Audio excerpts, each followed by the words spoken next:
one of the most important messages that I can convey to Muslim Americans is the following. I feel that in the last decade since 9/11 that many Muslims have been complacent in investigating the New World Order. Not all, but quite a few. And a real lack of alternative media coming from awake Muslims. And I think there's a danger in falling under the spell of thinking that this is really about a war of religions or a holy war. And so I understand that there's some religious programming there that I certainly don't agree with. I would also say that there's more ways to understand and connect with God than through a book. But for those that somehow think that the government will be there for you, you know, if you build a mosque and what the news media is doing, I'll just pretend you don't know, is hyping up a lot of these stories about the mosque going up. And you have all this stuff going on with the Syrian refugees and the mainstream media talking points that all refugees are terrorists, that all Muslims are terrorists. And so you have a pretty sizable amount of, well, Middle Eastern Americans as well as Muslims. They're not in the same category. You also have quite a few Christians from Lebanon. And in my opinion, you know, and I'm not an expert on different races of the Middle East. It's nothing that I specialize in. But a lot of these groups, in my opinion, look very similar. They can be. Well, I've come across my fair share of Middle Eastern individuals, you know, either at restaurants or other places. I remember the early years of doing my TV show and being very passionate about discussing 9/11, the repercussions for 9/11, the aftermath, victims of war, and war crimes. There's been a number of war crimes, unfortunately, that have occurred in Afghanistan that have never really been addressed, you know. So you have people that have migrated here that have some sort of allegiance to the United States. Now, they get a bad rap. A lot of Muslim Americans love the United States and the new life that it's brought them. If all Muslims were terrorists since 9/11, you would have had terror attacks going off left and right. And many of the ones that were allegedly attempted were set up by the FBI. Many examples of that. And there's many websites that have documented that very, very well. And I discussed a situation in Portland in 2009 where a guy was set up by the FBI to attempt to blow up the Christmas tree in Portland, Oregon during a tree lighting ceremony around Christmas time. It sent the city into a panic, and eventually we were in the JTTF, Joint Terrorism Task Force. All part of that integration and centralization, you know, in this post-9/11 police state. There's a certain belief out there that Obama's a Muslim. Obama's not a Muslim.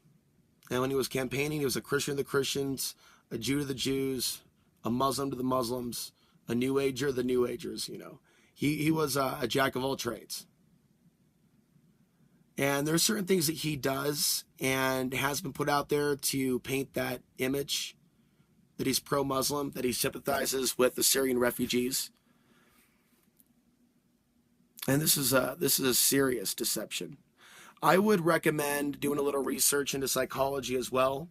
You know, as we learn about ourselves and we learn about certain afflictions, there's something called Stockholm Syndrome. And it's something to look up. And it's something to really research. I'm not trying to be insulting. A lot of Americans have been affected with Stockholm Syndrome. So many foreigners of different racial backgrounds have different forms of Stockholm Syndrome. Where because they only identify with being an American, by the way, I'm not anti-American, that's not what this is about. But some people forget about where they came from. Some people forget about the people in the countries where they came from that are being victimized at the hands of the government that they now live in. So this is the plight of many Middle Eastern people and Muslims. But in particular Muslims, and many have been afraid of ending up on a terror watch list. I will say, and I mean no disrespect to religion, but I'm not a Muslim, and I don't believe that Allah, as he's believed to be, has been a very good protector. I think that there is a more direct connection to God than the religious box that a lot of people are sucked into. And I think that there's a lot of problems in this world because a lot of people don't realize that.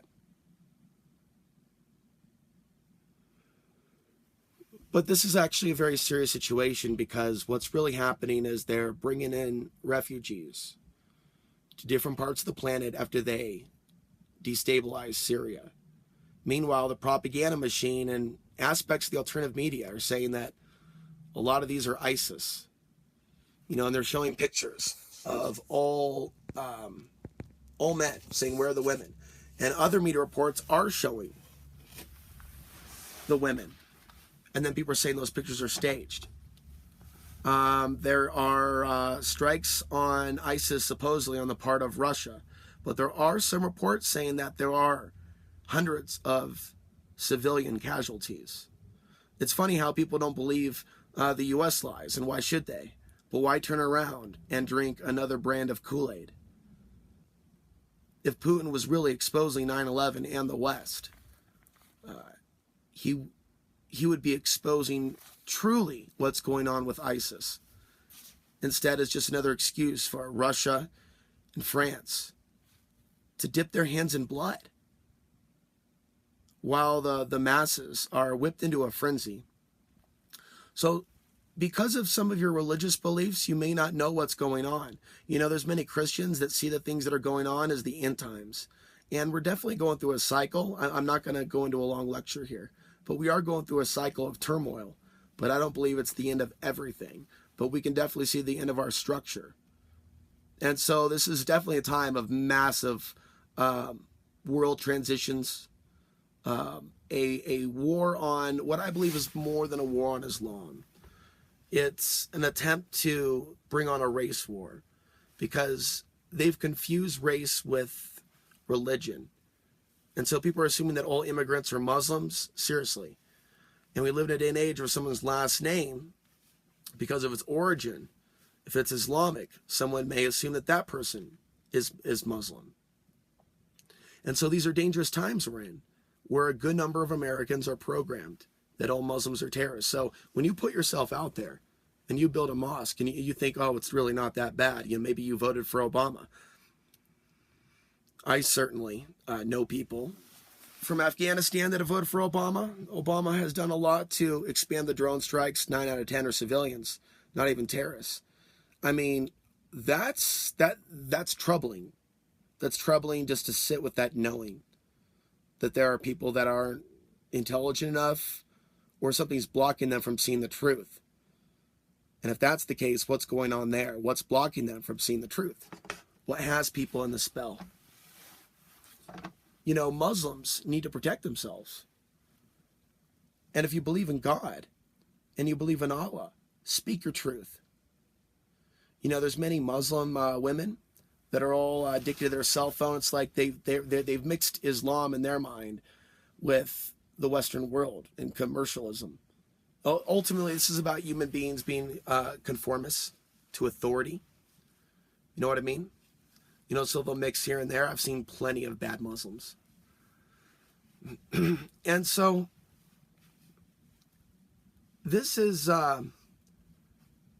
something that you're going to have to really look at if you've had faith in this government, because maybe for a time it's been nice to you, or, allowed you and your relatives to come in.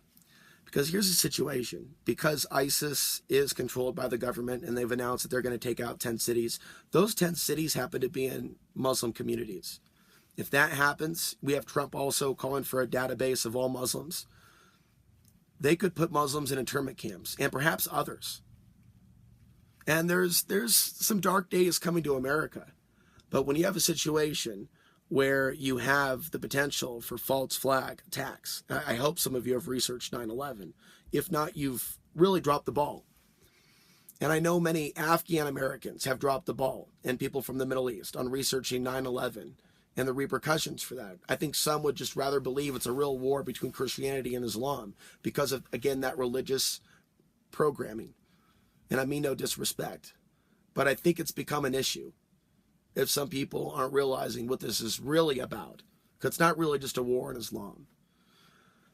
This whole thing with the Middle East is meant to bring forth a greater conflict between Russia, China, and the United States. It's just a precursor. And also, in some countries where it seems like Russia and the United States are on different sides, you know, I feel in my heart that they are just working two different sides of the same fence to control those Middle Eastern countries. And then we look at the corruption in Saudi Arabia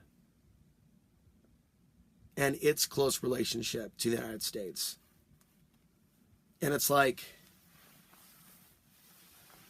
why haven't Muslims been researching this? I know some have.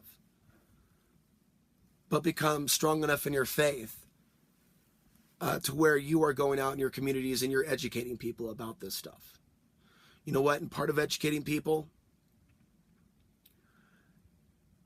is helping people understand how not to become a target in today's day and age. You know, there's no surprise. There's no surprise. This is all by design. So unless someone actually has the education awareness to know that these deceptions are taking place, many Muslims are being led into a trap. And so some may have some sort of view of the president or others, a favorable view, in particular Barack Obama, and he may be seen as some humanitarian. This is a trap. This is certainly a trap. There are websites, by the way, people that years ago would report on the atrocities of war and torture going on. And they flipped the switch recently. And most of their reporting is about Muslim men raping European women. And there's a climate of brainwashing and mind control taking place now that I've never seen before. On Facebook, there are a number of people, like right around the time of the Paris attacks, France's 9/11, very suspicious circumstances. You can learn more about that. That's not the topic of this video.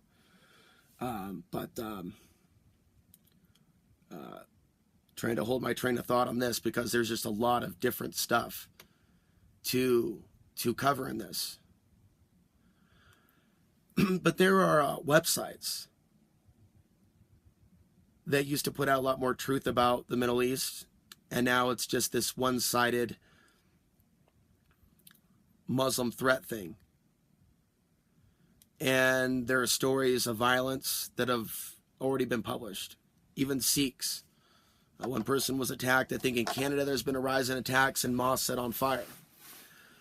And the other thing that I want to say is that some of these groups talking about Sharia law, I wonder how many of these Islamic groups that you see on TV are working for the government.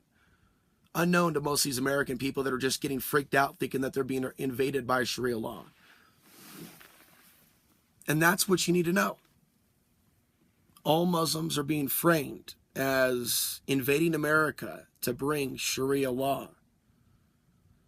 And so I'm not saying revolt, I'm saying educate yourself. And this is a time for prayer. But I would look within. And I don't believe it's blasphemous for me to say that. You need to look within, deep within, for the answers. Now, completing this thought, as troubling as it is, if they were to set off some false flags in those areas where there's Muslims and they blame it on the locals, they can put people in internment camps. And that could be a precursor to other things. And this is the problem that we're facing in America today. Trump shows all the signs of being an authoritarian. And there are people with common sense that I think used to have common sense that are drinking this up. And I've seen people that have been somewhat awake the last decade act like just a switch flipped. And it's like everything that's being put out there on Facebook and the media, it's affecting them. And I find it concerning. So share this video with other people that you feel might be receptive to this message. A message to understand the government's not your friend. The government could be setting you up for a fall. Pay attention to what the media is doing. What I don't have the solution on is where the refugees can go, because this whole thing is being controlled from the top down. I believe all these people are being victimized from the whole situation. And I'm actually concerned this is about a genocide of an ancient bloodline. And perhaps we'll talk about that another time. But I'm Alex Ansary signing off from Alamosa, Colorado.